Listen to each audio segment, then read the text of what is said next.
Hey all, ఈరోజు మీ అందరికీ ఒక సింపుల్ హోమ్ రెమెడీ చెప్పబోతున్నాను. మన స్కిన్ బ్రైట్నింగ్ కోసం ఒక ఫేస్ మాస్క్. సో దానికి కావాల్సిన ఐటమ్స్: ఎర్రకంది పప్పు, మసూర్ దాల్, ఇంకొకటి వచ్చేసి శనగపిండి బేసన్ పౌడర్, అండ్ ఇది వచ్చేసి గోధుమ పిండి వీట్ పౌడర్, అండ్ జీలకర్ర. ఈ జీలకర్ర వచ్చేసి నల్ల జీలకర్ర అనమాట. అండ్ ఇంకొక ఐటమ్ వచ్చేసి పసుపు, అండ్ రా టర్మరిక్ పౌడర్, అండ్ ఇది వచ్చేసి ఆల్మండ్స్, బాదం పప్పు. ఇవన్నీ ఎన్నెన్ని క్వాంటిటీ వేసుకోవాలనేది ఇక్కడ మెన్షన్ చేశాను.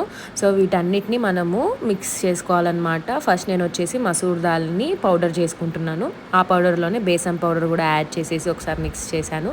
ఆ తర్వాత బాదంని పౌడర్ చేసుకున్నాను.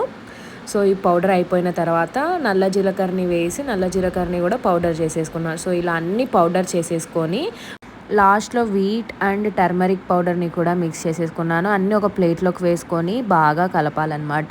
అప్పుడే మనకు అన్ని పౌడర్స్ మిక్స్ అయ్యి మన ఫేస్ ప్యాక్ రెడీ అవుతుంది. సో ఈ ఫేస్ ప్యాక్ మనం అప్లై చేసుకునేటప్పుడు పెరుగుతో కానీ పచ్చిపాలతో కానీ మనం ఫేస్కి అప్లై చేసేసుకుంటే మన ఫేస్కి ఉన్న ట్యాన్ అండ్ పిగ్మెంటేషన్ని రిమూవ్ చేస్తుంది. అలాగే మన స్కిన్ బ్రైట్నింగ్ అండ్ గ్లో వస్తుంది. అలాగే చాలా స్మూత్గా కూడా అవుతుంది అనమాట. సో ఇది ఖచ్చితంగా యూజ్ చేయండి. ఇలా పౌడర్ చేసుకొని పెట్టుకుంటే మనకు ఒక 2-3 months యూజ్ అవుతుంది. మీకు కానీ ఈ వీడియో నచ్చినట్టయితే please like, share and subscribe to my channel Nanditha and Vineesha. Thanks for watching.